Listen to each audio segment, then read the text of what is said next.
السلام عليكم ورحمة الله وبركاته.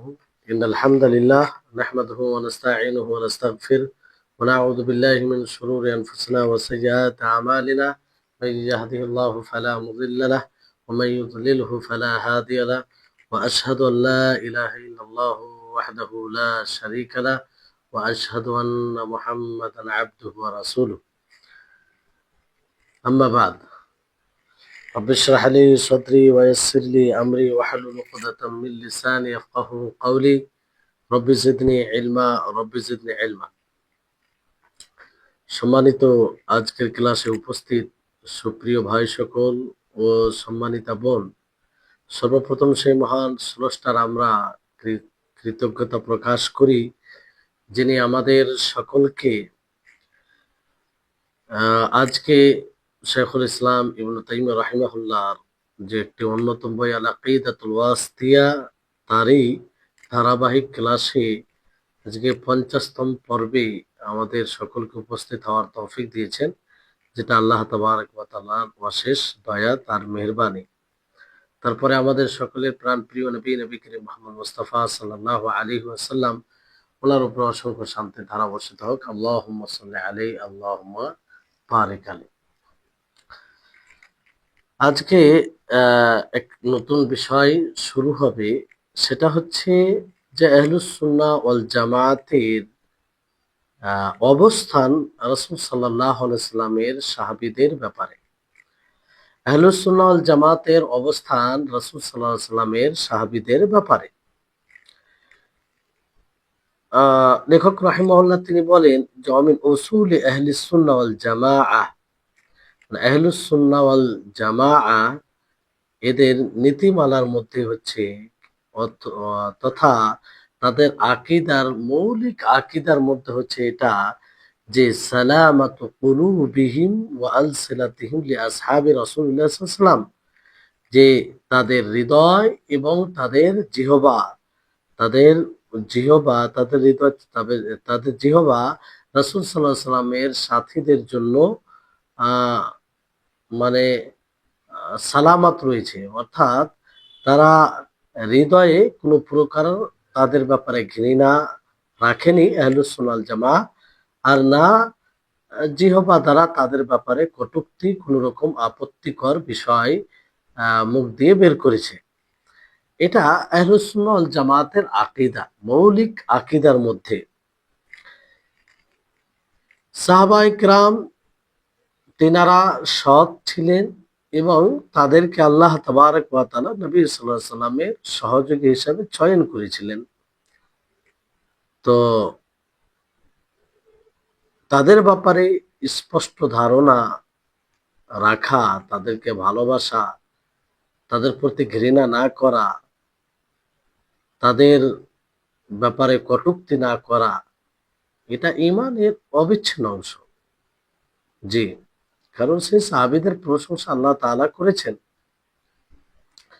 তো আহলুস সুন্নাহ ওয়াল জামাতের মৌলিক আকীদার মধ্যে এটা পড়ে যে আহলুস সুন্নাহ ওয়াল জামাতের আকীদা হচ্ছে যে আমাদের হৃদয় তাদের প্রতি ঘৃণা, হিংসা, বিদ্বেষ, অপছন্দ করা থেকে মুক্ত থাকবে, এবং আমাদের জিহবা তাদের ব্যাপারে এমন কথা বলা থেকে বেঁচে থাকবে যেটা তাদের উপযুক্ত নয়, যেটা তাদের উপযুক্ত নয়। তথা আহলুস সুন্নাহ ওয়াল জামাতের আকীদা হচ্ছে এটা যে কোনো মানুষের জিহবা তাদের ব্যাপারে কটু মন্তব্য করতে পারে না, এবং কোনো মানুষের হৃদয়ে তাদের প্রতি ঘৃণা, তাদের প্রতি হিংসা, তাদের প্রতি বিদ্বেষ, শত্রুতা, তাদেরকে অপছন্দ, এই বিষয় রাখতে পারে না। তো আহলুস সুন্নাহ ওয়াল জামাতের এই সব বিষয় থেকে তাদের হৃদয় মুক্ত, এবং আহলুস সুন্নাহ ওয়াল জামাআহ তারা এটাই ধারণা রাখে যে আমাদের হৃদয় তাদের প্রতি ভালোবাসায়, তাদের শ্রদ্ধায়, তাদের মর্যাদায় পরিপূর্ণ হবে।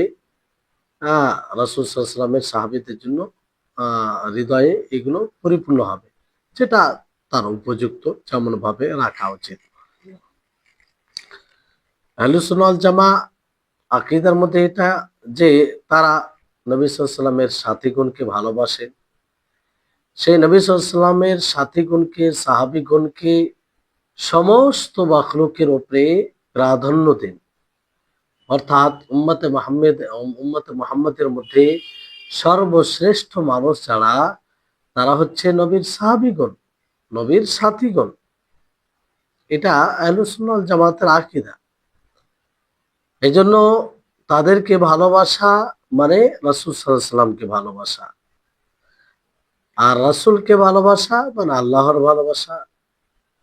ফলে তাদের ব্যাপারে জিহবা গালি দেওয়া থেকে, কটু মন্তব্য করা থেকে, তাদের প্রতি ভর্ৎসনা করা থেকে, তাদেরকে ফাসিক বলা থেকে, তাদেরকে কাফির বলা থেকে আহ দূরে থাকতে হবে।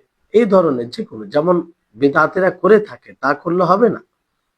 অনেক বিদআতী রয়েছে যারা সাহাবীদের ব্যাপারে নেগেটিভ ধারণা রাখে, তাদের ব্যাপারে কটু কথা বলে, আপত্তিকর কথা বলে। তো যদি এগুলো থেকে মুক্ত থাকে, তবে স্বাভাবিকভাবে তাদের প্রতি তাদের প্রশংসা এবং তাদের প্রতি সন্তুষ্টি এবং তাদের জন্য ইস্তেগফার করবে। কেন কেন তাদেরকে ভালোবাসবে? বিষয়টি হচ্ছে এটা, যে তাদেরকে ভালোবাসতে হবে কেন, তাদের প্রশংসা করতে হবে কেন, আর তাদের জন্য ইস্তেগফার করতে কেন হবে, তাদের জন্য ইস্তেগফার করতে কেন হবে। তো বিষয়টি হচ্ছে যে তাদের প্রতি ইস্তেগফার কেন করতে হবে। প্রথম কথা হচ্ছে যে নবী করিম মুহাম্মদ সাল্লাল্লাহু আলাইহি সাল্লামের ভাষ্য অনুযায়ী আহ ভাষ্য অনুযায়ী তারা স্বর্ণযুগের, তারা কোথায়? স্বর্ণযুগের। আল্লাহ নবী কি বলেন?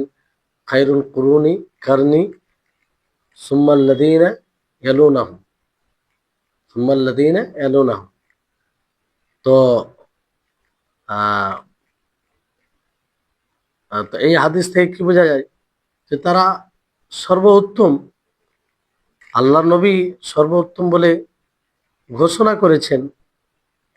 তো যদি আল্লাহ নবী সর্বোত্তম বলে ঘোষণা করেন, তো আমাদেরকেও তাদেরকে সর্বোত্তম মনে করতে হবে। আর সর্বোত্তম আল্লাহ নবী কেন বলেছেন? অবশ্যই তাদের মধ্যেই সেই রকম গুণ আছে বলেই। তো আহ এই জন্য তাদেরকে ভালোবাসতে হবে, তাদের প্রশংসা করতে হবে। প্রথম বিষয়টি আশা করি আপনারা আহ বুঝতে পারছেন। জি। তো এখানে এটাই বলছে যে আল্লাহর প্রতি মানে আন্না, যেমন নবী সাল্লাল্লাহু আলাইহি ওয়াসাল্লাম কি বলেন? খায়রুন নাসি কারনি সুম্মাল্লাযীনা ইয়ালুনাহুম সুম্মাল্লাযীনা ইয়ালুনাহুম সুম্মাল্লাযীনা ইয়ালুনাহুম। তো খায়রুন নাসি কারনি, যে আমার নিকটে সবচেয়ে,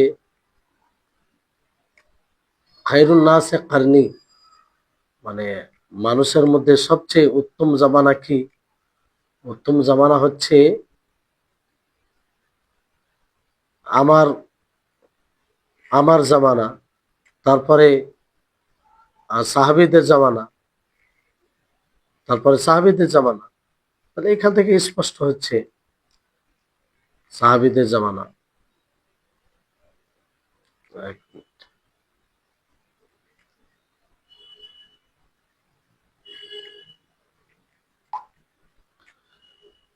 জি। তো মানুষের মধ্যে সর্বোত্তম হচ্ছে আমার জামানা। তারপর আল্লাহ নবী বলেন যে তারপরে তাদের পরে যারা, অর্থাৎ সাহাবী, নবী সাল্লাল্লাহু আলাইহি ওয়াসাল্লামের জামানার পরে কার? সাহাবীদের জামানা, তারপরে তাবিঈনদের জামানা। তো নবী সাল্লাল্লাহু আলাইহি ওয়াসাল্লাম তাদেরকে সর্বোত্তম বলেছেন। আর সর্বোত্তম এমনি হয়ে যায়নি, তাদের মধ্যে এরকম গুণ আছে বলে। জি, এটা একটা প্রথম বিষয়। দ্বিতীয় কারণ হচ্ছে আমরা তাদেরকে এই জন্য ভালোবাসবো, এই জন্য আমরা তাদের জন্য ইস্তেগফার করব, এই জন্য আমরা তাদের প্রতি সন্তুষ্ট হব, কারণ তারা হচ্ছে একটি মাধ্যম রাসূলের মাঝে ও তার উম্মতের মাঝে। রাসূল ও তার উম্মতের মাঝে তারা একটি ওয়াস্তা, মাধ্যম। তারাই শরীয়তের জ্ঞান অর্জন করেছে, তারা সরাসরি নবী সাল্লাল্লাহু আলাইহি সাল্লাম থেকে জ্ঞান নিয়েছে, তারা শরীয়তকে নাজিল হতে দেখেছে, পরবর্তী প্রজন্ম সাহাবী থেকে এই দিন নিয়েছে। তাহলে রাসূল ও পরের উম্মত যারা এসেছে তাদের মাঝে ওয়াস্তা কারা হচ্ছে? সাহাবায়ে কেরাম। সেই সাহাবীরা যদি এই দিনকে না পৌঁছাতেন, তাহলে আমরা এই দিনকে পেতাম না। তো এটা বড় একটা ইহসান করেছে। এই জন্য ওলামাগণ বলেন যে পৃথিবীতে আমরা যা কিছু কল্যাণ করি না, যা কিছু কল্যাণ করি না কেন, সেই কল্যাণের পিছনে সাহাবীর ভূমিকা রয়েছে। জি, কারণ তারা সেই সময় নিজের জান, নিজের প্রাণ, নিজের বাড়িঘর, নিজের আত্মীয় স্বজন, নিজের জন্মভূমি সবকিছু ত্যাগ করেছেন এই ইসলামকে টিকিয়ে রাখার জন্য।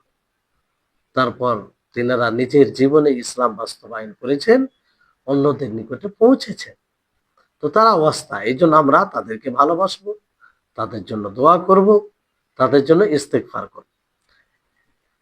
তৃতীয় কারণ হচ্ছে, এই কারণে আমরা তাদেরকে ভালোবাসবো, তাদের জন্য ইস্তেগফার করব, তাদের জন্য রহমের দোয়া করব, তাদের প্রতি সন্তুষ্ট হব, কারণ তাদের দ্বারা অনেক বিজয় হয়েছে, প্রবল আকারে বিজয় হয়েছে। জি, এই কারণে আমরা কি করব? ভালোবাসবো। তাদের কারণে বিজয়ী হয়েছে অনেক। সেই ইসলাম শুরু হয় কুরাইশ বংশ থেকে, সেই মক্কা থেকে। আর মক্কা থেকে আস্তে আস্তে আস্তে আস্তে পুরো বিশ্বে এর আলো ছড়িয়ে যায়। কাদের মাধ্যমে? রাসূল সাল্লাল্লাহু আলাইহি সাল্লাম জীবিত থাকা অবস্থায় সেই আরব এবং তার আশপাশ কিছু এলাকা দাওয়াত পৌঁছেছিল। তারপরে আল্লাহ নবী যখন চলে গেলেন, সাহাবায়ে কেরাম এই দিনকে পুরো বিশ্বব্যাপী যতদূর সম্ভব হয় তারা পৌঁছেছিলেন। এটা কারণ হতে পারে যে সেই সাহাবীদের একটা ভূমিকা রয়েছে আমাদের মুসলিম হওয়াতে। তো এই জন্য আমরা তাদের জন্য দোয়া করব। যদি এরকমটাও হতে পারতো যে তারা এইভাবে বিজয়ী হতো না, নিজের আয়ত্তে করতো না, মানুষ বেধর্মী হয়েই থাকতো, আর বেধর্মের ঘরে জন্ম নিলে বেধর্মী হতো। জি, আশা করি বুঝতে পারছেন আপনারা। চতুর্থ বিষয় হচ্ছে যে তাদের ব্যাপারে ফজিলত এই উম্মতের মাঝে, মানে উম্মতের মাঝে তারা ফজিলতকে ছড়িয়েছে। ফজিলতের বিষয়কে ছড়িয়েছে মানে কি? মানে এমন যে যেটা দ্বারা তাদেরকে প্রাধান্য দেওয়া হবে কিংবা তাদেরকে ভালোবাসতে হবে সেগুলো, যেমন তাদের মধ্যে সততা, কল্যাণকামিতা, তারা কতটা সৎ ছিল, তারা কতটা কল্যাণকামী ছিলেন, পর উপকারী ছিলেন, কতটা চরিত্রবান ছিলেন, কতটা শিষ্টাচার ছিলেন তারা, যেটা অন্যদের মধ্যে পাওয়া যায় না। সাহাবী ব্যতীত তারা যেভাবে শিষ্টাচার, সততার অধিকারী, কল্যাণকামী ছিলেন, তা অন্যদের মধ্যে দেখা যায় না। আর ওই রকম ভাবে পাওয়া যায় না। বলকে যদি আপনি ইতিহাস পড়েন তাহলে আপনি পাবেন না এরকম কথা। সেই সময় লোক বড় আশ্চর্য হয়েছে তাদের আখলাক চরিত্র দেখে, নবী সাল্লাল্লাহু আলাইহি সাল্লামের প্রতি তাদের শ্রদ্ধা, তাদের সম্মান দেখে অবাক হয়েছে। বলেছে যে এইরকম ভাবে কোনো ব্যক্তির সম্মান করা হয়, ধর্মগুরু সম্মান করা হয়, ইতিপূর্বেই কোথাও দেখা হয়নি, কিংবা শুনিনি। জি, তো এই কারণে আমরা তাদেরকে ভালোবাসবো, তাদের জন্য ইস্তেগফার করব। তো এক কথায় আমরা সাক্ষ্য প্রদান করব তাদেরকে ভালোবাসার প্রতি, তাদেরকে ভালোবাসতে হবে এবং আমরা নিজ জিহ্বা দ্বারা তাদের প্রশংসা করব, যে প্রশংসার উপযুক্ত তারা, যে প্রশংসার উপযুক্ত তারা। আর দুই যে পথভ্রষ্ট পথ রয়েছে, সেই দুই পথভ্রষ্ট থেকে আমরা মুক্ত হব। একটি হচ্ছে রাওয়াফিজের পদ্ধতি, রাওয়াফিজের রাস্তা, যারা সাহাবীদেরকে গালি দেয়। রাফিজ, রাওয়াফিজ, শিয়াদের মধ্যে যেটা একটা জঘন্য একটা দল, শ্রেণী, হ্যাঁ, পথভ্রষ্ট দল, যারা সাহাবীদেরকে গালি দেয় আর আলে বাইতের ব্যাপারে বাড়াবাড়ি করে। আলে বাইতের ব্যাপারে তারা বাড়াবাড়ি করে। তো এদের পদ্ধতি থেকেও বেঁচে থাকতে হবে। আর নওয়াসিবদের, নওয়াসিব কারা? যারা আলে বাইতকে গালি দেয়, নবী সাল্লাল্লাহু আলাইহি ওয়াসাল্লামের বংশধরকে গালি দেয়। তো রাওয়াফিজ বলে, নওয়াসিব বলে, উভয় থেকে আমাদেরকে দূরে থাকতে হবে। উভয় থেকে আমাদেরকে কি থাকতে হবে? দূরে থাকতে হবে। জি, রাওয়াফিজ শিয়াদের মধ্যে একটি নিকৃষ্ট দল, যারা কাফির, কারণ তারা সাহাবীকে গালি দেয়, যে সাহাবীদের প্রশংসা আল্লাহ তাআলা করেছেন। এমনকি উম্মত মুহাম্মাদের মধ্যে সর্বোত্তম যে নবীর পরে তিনি হচ্ছেন আবু বকর রাদিয়াল্লাহু তাআলা আনহু, তাকে গালি দেয়, তাকে কাফির বলে। তো তারা কি করে মুসলিম হতে পারে? জি, যে শিয়াদের এখন মূল কেন্দ্র হচ্ছে ইরান। ইরান, ইরানে তাদের সংখ্যা বেশি। ইরানের নেতা সেই রাওয়াফিজদের মধ্যে। ইরান, ওই জায়গায় শিয়াদের অবস্থান বেশি। এই জন্য তাদের মতানুসারে যারা চলে, তাদেরকে, তাদের প্রতি তারা সহানুভূতি রাখে। বাকি যারা তাদের বিরোধিতা করে, তাদের জন্য তারা সংকীর্ণ করে দেয়। তাদের জন্য সেখানে তাদের জমিনকে সংকীর্ণ করে দেয়, প্রশস্ত, তাদেরকে শান্তিভাবে থাকতে দেয় না। তো যাই হোক, আমরা আহ, আমরা এই বুঝবো যে আলে বাইত, আলে বাইত, আলে বাইতকে নওয়াসিবরা গালি দেয়, কিন্তু আলে বাইত যদি দেখা যায়, আলে বাইত তারাও সাহাবী, নবী সাল্লাল্লাহু আলাইহি ওয়াসাল্লামকে যেই দেখুক সাহাবী। তো আলে বাইত যারা সাহাবী, নবী সাল্লাল্লাহু আলাইহি ওয়াসাল্লামের বংশধর থেকে যারা সাহাবী, মানে নবী সাল্লাল্লাহু আলাইহি ওয়াসাল্লামকে দেখেছেন ঈমান অবস্থায় আর সেই অবস্থা মারা গেছেন, তো তাদের প্রতি তিনটি হক রয়েছে। কয়টি হক? তিনটি। একটি হচ্ছে সোহবতের হক, নবী সাল্লাল্লাহু আলাইহি ওয়াসাল্লামের সঙ্গ ছিলেন, সাহাবী হওয়াটা তো বিশাল ব্যাপার। দ্বিতীয় হচ্ছে হাক্কুল ঈমান, তারা মুমিন ছিলেন। জি। তৃতীয় হচ্ছে রাসূল সাল্লাল্লাহু আলাইহি ওয়াসাল্লামের আত্মীয়তার হক, তারা কারাবাত, নবী সাল্লাল্লাহু আলাইহি ওয়াসাল্লামের আত্মীয়। তো এই হচ্ছে তারপরে নবী সাল্লাল্লাহু আলাইহি ওয়াসাল্লামের বাণী, আসহাবে রাসূলিল্লাহ সাল্লাল্লাহু আলাইহি ওয়াসাল্লাম, রাসূল সাল্লাল্লাহু আলাইহি ওয়াসাল্লামের সাথে জন। তো এই পূর্বে যে রাসূল সাল্লাল্লাহু আলাইহি ওয়াসাল্লামের সাথে কারা, রাসূল সাল্লাল্লাহু আলাইহি ওয়াসাল্লামের সঙ্গী কারা, সাহাবী কারা, এটা জানতে হবে। সাহাবী হচ্ছে তারাই যারা ঈমান অবস্থায় রাসূলকে দেখেছে এবং সেই অবস্থায়, ঈমান অবস্থায় মারা গেছে, তাকে সাহাবী বলা হয়। রাসূলের সাথে সাক্ষাৎ করেছেন ঈমান অবস্থায় এবং ঈমান অবস্থায় মারা গেছে। জি, আসলে নবী সাল্লাল্লাহু আলাইহি ওয়াসাল্লামের জামানায় যেই ব্যক্তি ঈমান অবস্থায় রাসূলকে দেখেছে, তার অনুসরণ করেছে, তার আনুগত্য করেছে, ফলে তাকে সাহাবী বলা হয়েছে। এটা রাসূল সাল্লাল্লাহু আলাইহি ওয়াসাল্লামের সাথে বিশেষ, যে রাসূলের সাথে যদি একবার ঈমান অবস্থায় কেউ সাক্ষাৎ করে আর তার মৃত্যু ঈমানের উপরে হয়, তাহলে সে সাহাবী। অন্যদের ক্ষেত্রে সাহাবী বলা হয় না, সাহাবী বলে কি সঙ্গী। অন্যদের ক্ষেত্রে একটা লম্বা সময় কাটানোর পর, অতিবাহিত করার পর তাকে সাথী বলা হয়। জি, তাকে সাথী বলা হয়, কিন্তু নবীর ক্ষেত্রে না। নবীর ক্ষেত্রে যে কেউ যদি ঈমান অবস্থায় নবীকে দেখে, কিছু সেকেন্ডের জন্য যদি দেখে, আর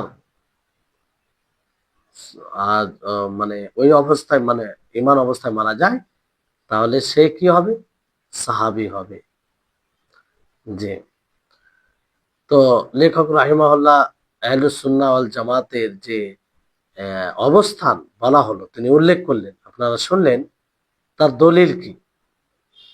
তার দলিল কিভাবে তারা দলিল উপস্থাপন করেছেন। যেমন আল্লাহ তাআলা তাদের ব্যাপারে কি বলেন, যে ওয়াল্লাযীনা জাউ মিন বা'দিহিম ইয়াকুলুনা রাব্বানা ইগফির লানা ওয়া লিইখওয়ানিনা আল্লাযীনা সাবাকুনা বিল ঈমান ওয়া লা তাজআল ফি কুলুবিনা গিল্লাল লিল্লাযীনা আমানু রাব্বানা ইন্নাকা রাউফুর রাহিম। যে যারা তাদের পরে এসেছে তারা বলবে, হে আমাদের প্রতিপালক, তুমি আমাদেরকে ক্ষমা করে দাও, তুমি আমাদের ওই সমস্ত ভাইকে ক্ষমা করে দাও যারা ইমানে অগ্রগামী, ইমান পূর্বে ইমান এনেছে, আর আমাদের হৃদয়ে তাদের বিরুদ্ধে কোনো প্রতি বিদ্বেষ রাখিও না, শত্রুতা রাখিও না। যারা লিল্লাযিনা আমানু, যারা ঈমান এনেছে, রব্বানা ইন্নাকা রাউফুর রাহিম, হে আমাদের প্রতিপালক, আপনি দয়াশীল এবং ক্ষমাশীল। তো এখানে কি বলেছেন আল্লাহ তাআলা, যে যারা বলে, মানে পরবর্তীতে যারা আসে তারা বলে যে হে আল্লাহ, তুমি আমাদেরকে ক্ষমা করে দাও, আমাদের ওই সমস্ত ভাইদেরকে ক্ষমা করে দাও যারা ঈমানে গত হয়ে গেছে, ঈমানের সাথে, আর তাদের ব্যাপারে আমাদের হৃদয়ে হিংসা বিদ্বেষ এগুলো কিছু দিবা না। তো সাহাবীদের উদ্দেশ্য।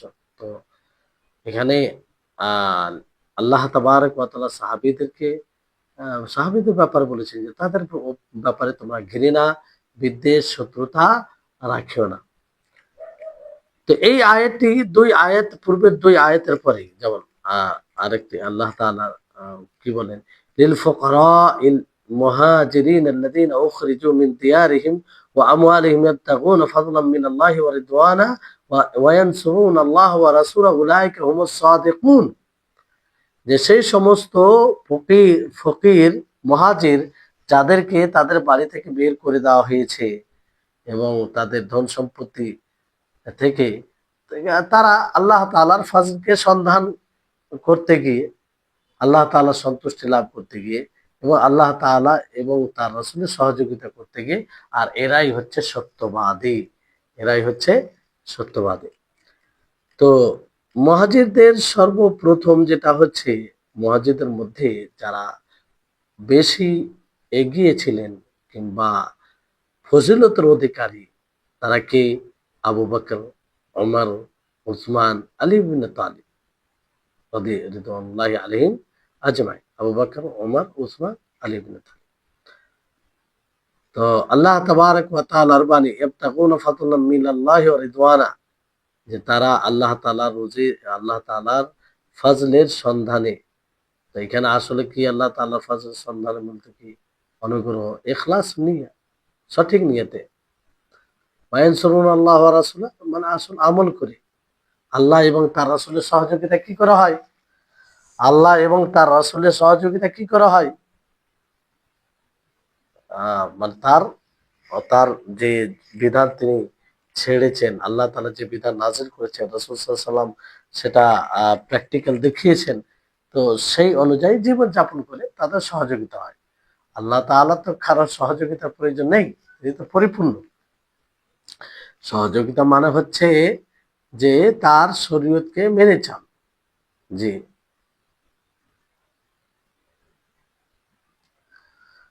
উলাইকা হুমুস সাদিকুন, অর্থাৎ এটা যারা তারা করেছে, করে আল্লাহ তাআলার সন্তুষ্টির উদ্দেশ্যে, এটা এই উদ্দেশ্যটাই থাকে তাদের, মানে মানুষ দেখানো নয়, মানুষকে শোনানোর জন্য নয়, মানে সত্য নিয়তে আর কি, সত্য নিয়তে। তারপরে আল্লাহ তাবারক ওয়া তাআলা বলেন আনসারদের ব্যাপারে, আনসারী সাহাবীদের ব্যাপারে বলে, ওয়াল্লাযীনা তাবাওয়াউদ দার ওয়াল ঈমান মিন ক্বাবলিহিম ইউহিব্বুনা মান হাজারা ইলাইহিম ওয়া লা ইয়াজিদুনা ফি সুদুরিহিম হাজাতাম মিম্মা উতু ওয়া ইউসিরুনা আলা আনফুসিহিম ওয়ালাউ কানা বিহিম খাসাসা। যারা পূর্বে থেকেই আহ মানে অবস্থান করেছে, ঘর বানিয়ে নিয়েছে, ইমানে রয়েছে, তারা ভালোবাসে কাদেরকে? যারা মুহাজির, যারা তাদের দিকে হিজরত করেছে তাদেরকে ভালোবাসে, এবং হৃদয়ে তাদের ব্যাপারে কোনো প্রয়োজন রাখে না। বলতে আর মানে তারা এসেছে তো কোনো ক্ষতি হলো কিংবা অসন্তোষ হয় এরকম কিছু রাখে না। যা কিছু দেওয়া হয়েছে, ওয়ায়ুসিরুনা আলা আনফুসিহিম ওয়ালাউ কানা বিহিম খাসাসা, আর তারা প্রাধান্য দেয় নিজের নফসের উপরে, নিজের নফসের উপরে অন্য কাউকে প্রাধান্য দেয়, যদিও তারা দুরবস্থা, আহ, অসুস্থ অবস্থায় থাকে।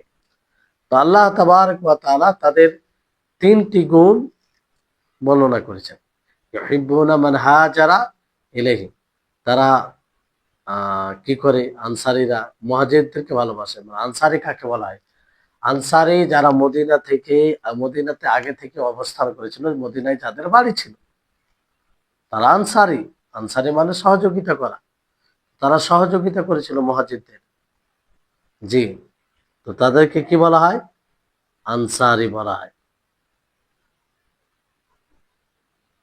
তো সেই আনসারীদের সম্পর্কে আল্লাহ তাআলা বলেছেন যে তারা অন্যদেরকে প্রাধান্য দেয়, মুহাজিরদেরকে ভালোবাসে। তারা কি করে? মুহাজিরদেরকে ভালোবাসে, একটা হচ্ছে।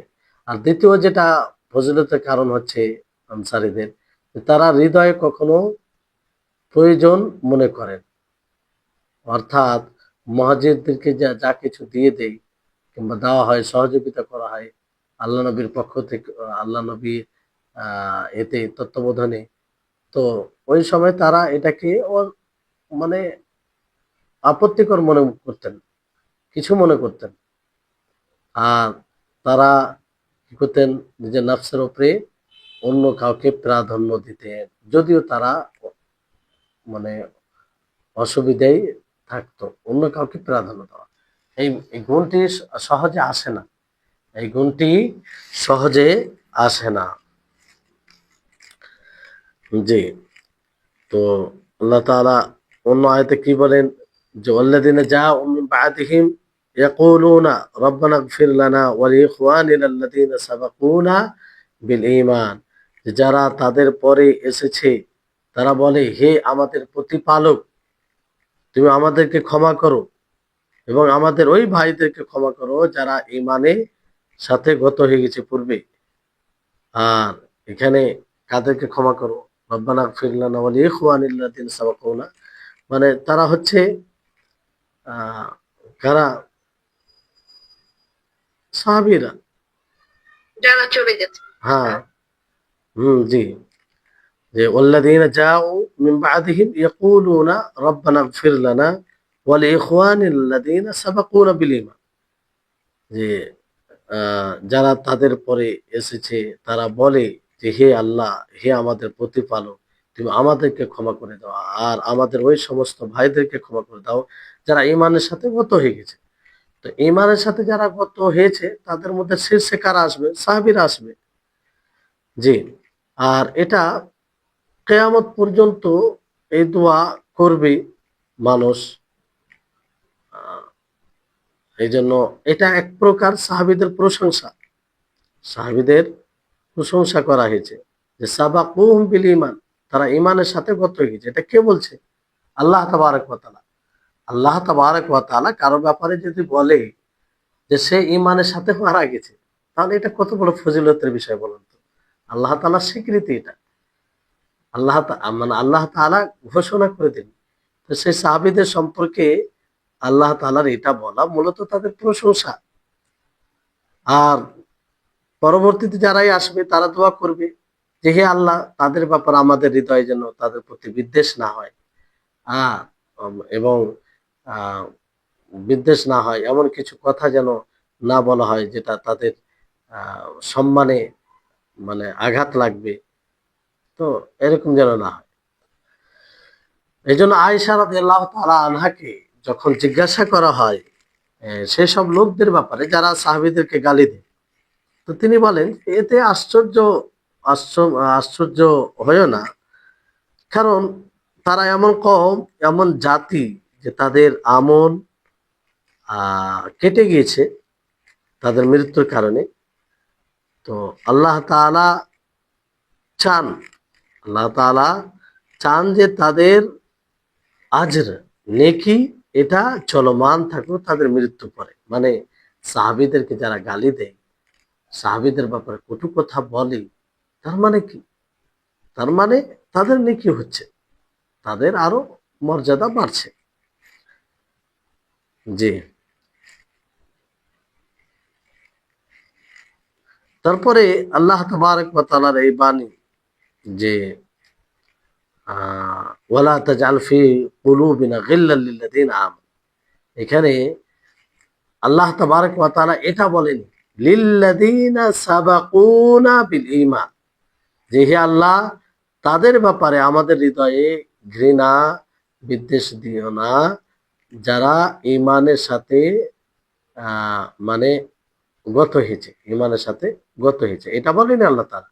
বলেন লিল্লাযিনা আমানু, যারা ঈমান এনেছে, মানে কিয়ামত পর্যন্ত যারা ঈমান আনবে তাদের জন্য এটা দোয়া।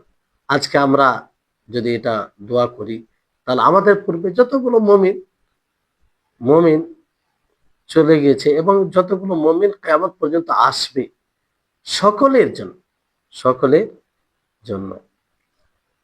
রব্বানা ইন্নাকা রাউফুর রাহিম, হে আমাদের প্রতিপালক, কারণ আপনি দয়াশীল, সহানুভূতিশীল, এই জন্য আপনার কাছে ইস্তেগফার করছি। দেখেন, এই দোয়ার মধ্যেও আল্লাহ তাআলার নামের ওসিলা নেওয়া হয়েছে। রউফ, রউফ আল্লাহ তাআলার নাম, রহিম আল্লাহ তাআলার নাম। ফলে আমাদেরকে সব সময় এটা খেয়াল রাখতে হবে, যখন আমরা দোয়া করব আল্লাহ তাবারক ওয়া তাআলার নিকটে, যে জিনিসটা আমরা চাইবো সেই জিনিসের সাথে সংশ্লিষ্ট, সেই অর্থে যে নাম আছে আল্লাহ তাআলার, সেই নামের ওসিলা নিয়ে আমরা চাইব। আর প্রায় দোয়ার মধ্যে আপনি এটা দেখতে পাবেন, দোয়াতে আম্বিয়া কেরাম আলাইহিস সালামের দোয়াতে এটা আপনি দেখতে পাবেন। যেমন আপনি আল্লাহর কাছে কি চাইছেন? রুজি চাইছেন, যে আপনার রুজি প্রশস্ত করা হোক। আপনি বলতে পারেন যে হে আল্লাহ তুমি আমার রুজিকে প্রশস্ত করো, কারণ তুমি রাজ্জাক, কারণ তুমি রাজ্জাক। আপনি কোন অন্যায় করে ফেলেছেন, আপনি কোন অন্যায় করে ফেলেছেন, আর আপনি চাইছেন যে আপনার অন্যায়টা না জানতে পারে মানুষ, অনুতপ্ত হয়েছেন আল্লাহ তাআলার কাছে, আপনি চাইছেন যে সেটা যেন প্রকাশ না পায়, মানুষ জানতে না পারে, আল্লাহর কাছে আপনি ক্ষমা চাইছেন রীতিমতো। তো সেই জায়গায় আপনি দোয়া করতে পারেন, হে আল্লাহ তুমি আমার ত্রুটি কি, তুমি আমার গুনাহ কি, তুমি আমার পাপ কি, তুমি ছুপিয়ে দাও, কারণ তুমি সিত্তির, কারণ তুমি সিত্তির। এইভাবে আমাদেরকে দোয়া করতে হবে। তাহলে এইভাবে যদি দোয়া করি, তো দোয়া কবুলের আশাটা আরো প্রবল হয়ে যায়, বেড়ে যায়। তো আমাদেরকে সবসময় এইভাবে দোয়া করার চেষ্টা করতে হবে। তারপরে দেখেন, লেখক রাহিমাহুল্লাহ বলেন ওয়া তাআতুন নবী ফি কওলিহি লা তাসুব্বু আসহাবি ফাওয়াল্লাযী নাফসি বিয়াদিহি লাউ আন্না আহাদাকুম আনফাকা মিথলা উহুদিন যাহাবা মা বালাগা মুদ্দা আহাদিহিম ওয়ালা নাসিফাহু। যে নবী সাল্লাল্লাহু আলাইহি সাল্লামের অনুসরণ তার এই কথাই, তার এই বাণীতে, লা তাসুব্বু আসহাবি, যে তোমরা আমাদের আমার সাহাবীকে, আমার সাহাবীকে গালি দিও না। ওয়াল্লাযী নাফসি বিয়াদি, সেই সত্তার কসম যার হাতে আমার প্রাণ রয়েছে, লাউ আন্না আহাদাকুম আনফাকা মিথলা উহুদিন যাহাবা, যদি তোমাদের মধ্যে কেউ আহ মিথলা উহুদিন যাহাবা, উহুদ পাহাড়ের মতো খরচ করে, মা বালাকা মুদ্দা আহাদিহিম ওয়ালা নাসিফাহু, তাহলে তার সেই উহুদ পাহাড় সমতুল্য খরচ করাটা তোমাদের মধ্যে না, আহাদিম মানে সাহাবীদের মধ্যে কারো এক মুদ অথবা অর্ধ মুদ পর্যন্ত পৌঁছাবেন। মুদ একটি পাত্র, মুদ একটি পাত্র। জি, তাহলে এই হাদিসটি চিন্তা করুন, যে আল্লাহ নবী তিনি বলেছেন তাদেরকে গালি দেওয়া যাবে।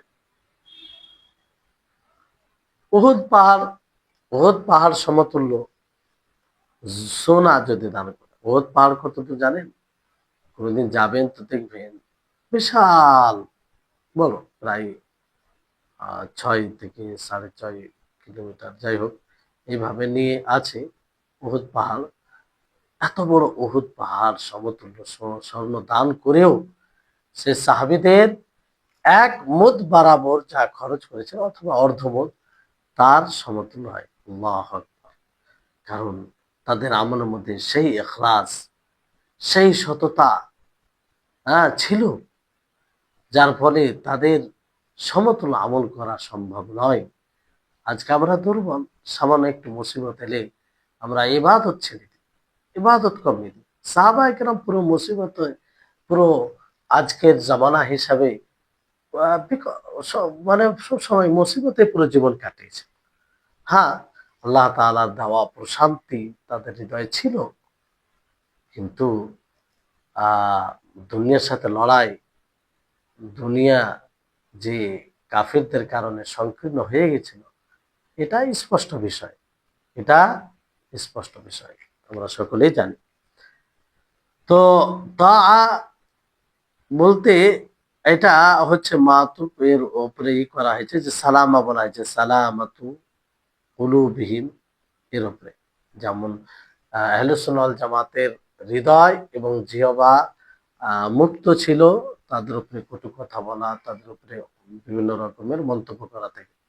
অনুরূপ ভাবে আহলুস সুন্নাহ ওয়াল জামাত কি বলেন, যে নবী সাল্লাল্লাহু আলাইহি ওয়াসাল্লামের ইতাআত রয়েছে। আর দলিল কি দিয়েছেন তিনি? লা তাসুব্বু আসহাবি, যে তোমরা আমার সাহাবীকে গালি দিও না, তোমরা আমার সাহাবীকে গালি দিও না। তো এখানে সাব বলতে কি? সাব বলতে ত্রুটি বের করা, কারো অসম্মান করা, এমন কথা বলা যে কথাটি হয়তো শুনলে সে অসন্তুষ্ট হবে। যদি এটা মানুষের অনুপস্থিতিতে হয় তাহলে এটা গীবত হবে। মানুষের সামনে যদি হয় তাহলে হয়তো মানুষ কিছু মনে করে না, তো অনুপস্থিতি হলে এটা কি হবে? গীবত হবে। জি, জি। তো এই হচ্ছে বিষয়। তারপরে নবী সাল্লাল্লাহু আলাইহি ওয়াসাল্লাম কি বলেন? আসহাবি, আসহাবি আমার সাহাবীকে, আমার সাহাবীগণকে। সাহাবী কাকে বলে? যারা রাসূল সাল্লাল্লাহু আলাইহি ওয়াসাল্লামের সঙ্গ পেয়েছিলেন। নবী সাল্লাল্লাহু আলাইহি ওয়াসাল্লামের সঙ্গী হওয়া নিঃসন্দেহে এটা কয়েক প্রকার হতে পারে, কয়েক ধরনের হতে পারে। নবী সাল্লাল্লাহু আলাইহি ওয়াসাল্লামের সহবত, সাহাবিয়াত যেটা বিষয়, সেটা কয়েক ধরনের হতে পারে। যেমন একটা সোহবা পুরনো সঙ্গ হতে পারে, যারা ফাতহার পূর্বেই, মক্কা বিজয় হওয়ার পরেই পূর্বেই নবী সাল্লাল্লাহু আলাইহি ওয়াসাল্লামের সঙ্গ হওয়ার সুযোগ পেয়েছিলেন, নবী সাল্লাল্লাহু আলাইহি ওয়াসাল্লামের উপরে ঈমান এনেছিলেন পূর্বেই। এটা হচ্ছে। আর একটা হচ্ছে সোহবা মুতাআখ্খারা, মানে লেটে, বিলম্বে হয়েছে। যেমন মক্কা বিজয়ের পরে, মক্কা বিজয়ের পরে ইসলাম এনেছে, তারপরে নবী সাল্লাল্লাহু আলাইহি ওয়াসাল্লামের সঙ্গ কিংবা নবী সাল্লাল্লাহু আলাইহি ওয়াসাল্লামের কাছে গিয়েছে। তো রাসূল সাল্লাল্লাহু আলাইহি সাল্লাম যেমন খালিদ বিন ওলীদ, তাকে সম্বোধন করে কি বলেন? যখন খালিদ বিন ওলীদ ও আব্দুর রহমান ইবনে আওফ এর মাঝে একটা বিতর্ক হয়, একটু বিতর্ক হয়, মানে একটু ঝগড়া লাগার মতো বিতর্ক হয় মানে হোজাইমার ব্যাপারে। তো নবী সাল্লাল্লাহু আলাইহি সাল্লাম কি বলেন খালিদকে? খালিদকে বলে, লা তাসুব্বু আসহাবি, যে তুমি আমার সাহাবীকে গালি দিও না, তোমরা আমার সাহাবীকে গালি দিও না। তো এই যে লা তাসুব্বু আসহাবি, ওই সময় আল্লাহ নবী বলেছেন যে তোমরা আমার সাহাবীকে গালি, অথচ খালিদ বিন ওলীদ তিনিও সাহাবী হয়েছিলেন, ঈমান এনেছিলেন। তো আম শব্দের যে ব্যাপকতা রয়েছে তা থেকে আমাদেরকে ধরে নিতে হবে। নিঃসন্দেহে আব্দুর রহমান ইবনে আওফ তিনি বেশি উত্তম খালিদ বিন ওলীদের থেকে। কারণ আব্দুর রহমান ইবনে আওফ পূর্বে ইসলাম এনেছেন আর পরে খালিদ বিন ওয়ালিদ এনেছেন ইসলাম। তো এই জন্য খালিদ বিন ওয়ালিদকে মুখাতাব করে বলা হয়েছে যে লা তাসুব্বু আসহাবি। তাহলে চিন্তা করুন, যদি খালিদ বিন ওয়ালিদকে এই কথা বলা হয়, তাহলে বাকি পরবর্তী লোকের জন্য এটা কতটা হতে পারে, যে সে এতটা কাছের হয়েও পূর্বে সাথী, মানে যেহেতু তার থেকে উত্তম হয়ে যাচ্ছে এই জন্য তাকে গালি দিতে পারেন, কিংবা সে সময় কাফের যারা যারা তাদেরকে এক কথা নবী সাল্লাল্লাহু আলাইহি ওয়াসাল্লাম নিষেধ করে। তো যদি তাদেরকে নিষেধ করা হয়, তো আজকের লোকদের কি এটা অনুমতি আছে সাহাবীদেরকে গালি দেবে? না, সাহাবীদেরকে গালি দেওয়ার কোনো অনুমতি নেই, বরং এটাতে অনেক সময় মানুষ কুফরি কিংবা ইসলাম থেকে বের হয়ে যেতে পারে। সে যদি জেনে ইচ্ছাকৃতভাবে জানে সাহাবীদের ব্যাপারে আল্লাহ তাআলা প্রশংসা করেছেন, তারপরেও যদি কোনো সাহাবীকে গালি দেয় কিংবা কোনো সাহাবীর ব্যাপারে কুমন্তব্য করে, তাহলে এটা তার ঈমানে প্রশ্ন ছিল। তো এই জন্য আব্দুর রহমান ইবনে আওফকে তিনি কি করলেন, ডাক দিলেন। আব্দুর রহমান ইবনে আওফের ব্যাপারে তিনি বললেন যে লা তাসুব্বা আসহাবি, তোমরা আমার সাহাবীকে গালি দিও না। জি।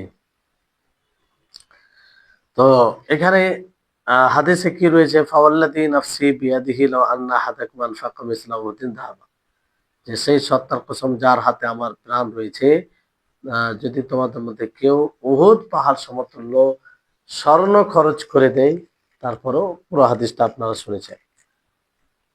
তো এখানে নবী সাল্লাল্লাহু আলাইহি ওয়াসাল্লাম কসম খেয়েছেন, অথচ নবী সাল্লাল্লাহু আলাইহি ওয়াসাল্লামের কসমের কোনো প্রয়োজন ছিল না। তেনাকে তো সাদিক বলে মানতমান সত্যবাদী, তো তিনি কসম খেয়েছেন। যাই হোক, কসম ছাড়াও আল্লাহ নবী যদি বলতেন কোনো সমস্যা ছিল না। লাউ আন্না আহাদাকুম আনফাকা মিসলা উহুদিন যাহাবা মা বালাগা মুদ্দা আহাদিহিম ওয়ালা নাসিফাহু।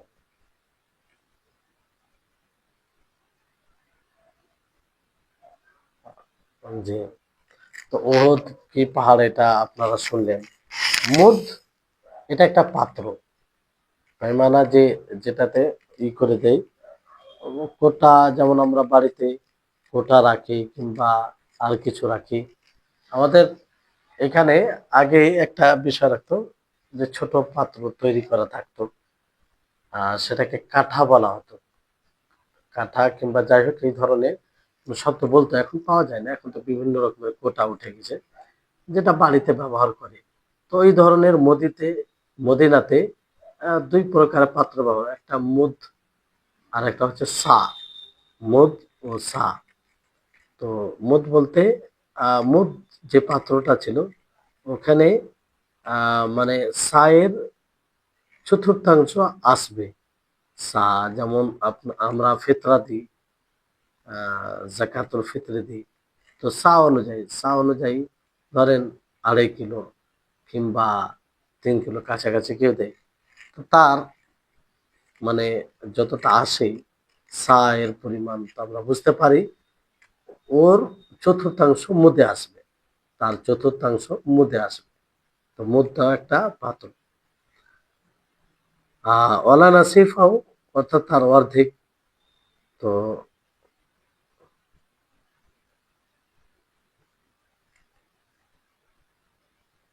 ওয়ালা নাসিফাও, না তার অর্ধেক। তো এই যে মুদ, এক মুদ অথবা তার অর্ধেক, এটা কি খাবার না সোনা? অনেকে বলেছেন যে মুদ বলতে এখানে এক মুদ খাবার, এক মুদ খাবার তারা যা দান করেছে। হ্যাঁ, আর নসিব বলতে খাবার, কারণ এটা একটা পাত্র, যে পাত্র দ্বারা এটা মানে ব্যবহার করা হতো। আর স্বর্ণ তো ওজন করা যায়, যদি স্বর্ণ হতো তাহলে কি বলা হতো, অন্য এই পাত্র না বলে অন্যভাবে বলতো।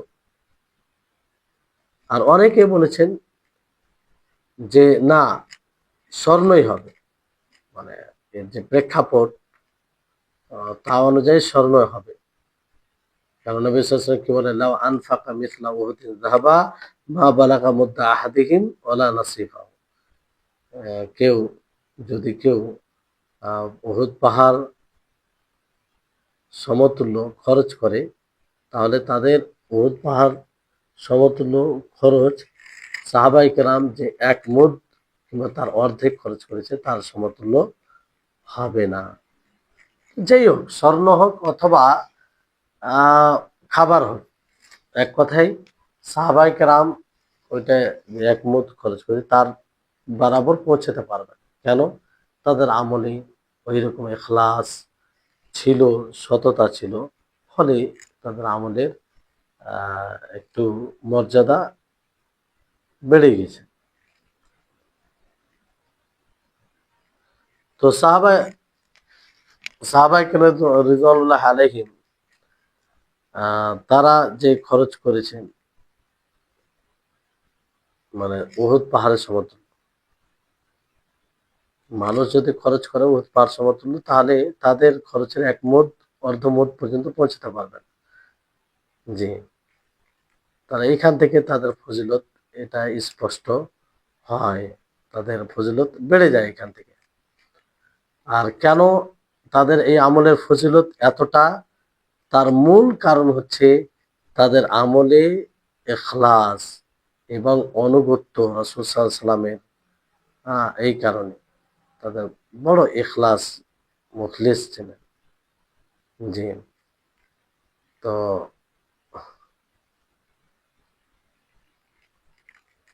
এখানে পূর্বে লেখক রাহিমাহুল্লাহর কথা থেকে বলা হয়েছে যে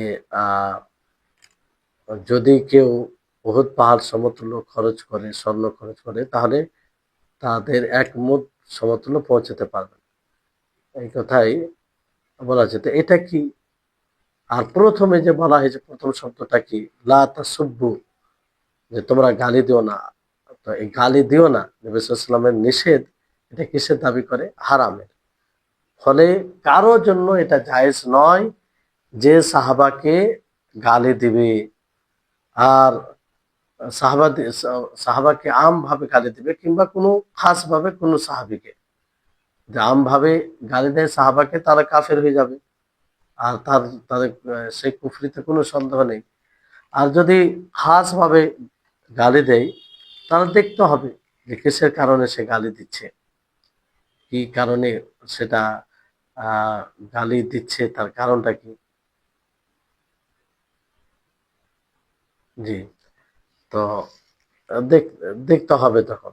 তখন যদি দেখা যায় যে কারণে কোনো এরকম তাবিল করার কোনো কারণে, তখন সেখানে কাফের হবে।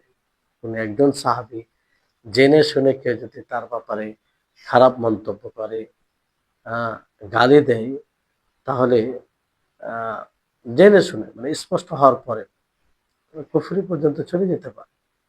জি, কাফের সাহাবীকে গালি দেওয়া মানে কোরআনে মিথ্যা আরোপ করা।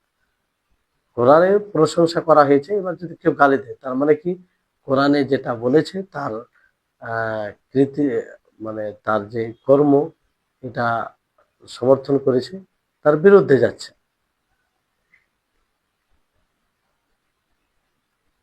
জি, তো এই হচ্ছে বিষয়। ইনশাআল্লাহ ফের আগে আমরা সাহাবীদের সম্পর্কে পড়ব। হুম, সাহাবীদের সম্পর্কে পড়ব। তো এক কথায় লা তাসুব্বু দ্বারা স্পষ্ট হয় যে কারো জন্য জায়েজ নয় সাহাবাকে গালি দেওয়া। ব্যাপকভাবেও সমস্ত সাহাবায়ে কেরামকে গালি দেওয়া একবার, এভাবে এটাও জায়েজ নয়। আর না কাউকে খাস করে গালি দেওয়া জায়েজ। যদি ব্যাপকভাবে গালি দেয়, তারা কাফের হবে, আর তার কুফর হওয়াতে কোনো সন্দেহ থাকবে না। আর যদি খাসভাবে কাউকে গালি দেয়, তাহলে দেখতে হবে কিসের কারণে সেই গালিটা দিল, কিসে তাকে উদ্বুদ্ধ করেছে। জি, তো এই হচ্ছে বিষয়। ইনশাআল্লাহ ফের পরবর্তী ক্লাসে বাকি এরপরে হবে। আল্লাহ তাবারক ওয়া তাআলার কাছে দোয়া করি, আল্লাহ যেন আমাদের সকলকে এসব বিষয় বুঝার তৌফিক দান করেন। আমরা যেন আমাদের জন্য, আমাদের সকলের জন্য যেন এটা সহজ হয়, সহজ করে দেন আল্লাহ তাআলা, এবং এই ইলম যেন আমাদের সকলের জন্য নাফে উপকারী বানায়। আল্লাহ তাআলা আমাদের সকলকে সার্বিকভাবে তৌফিক দান করুন। ওয়া আখির দাওয়ানা আনিল হামদুলিল্লাহি রাব্বিল আলামিন। আসসালামু আলাইকুম ওয়া রাহমাতুল্লাহি ওয়া বারাকাতুহু। তাহলে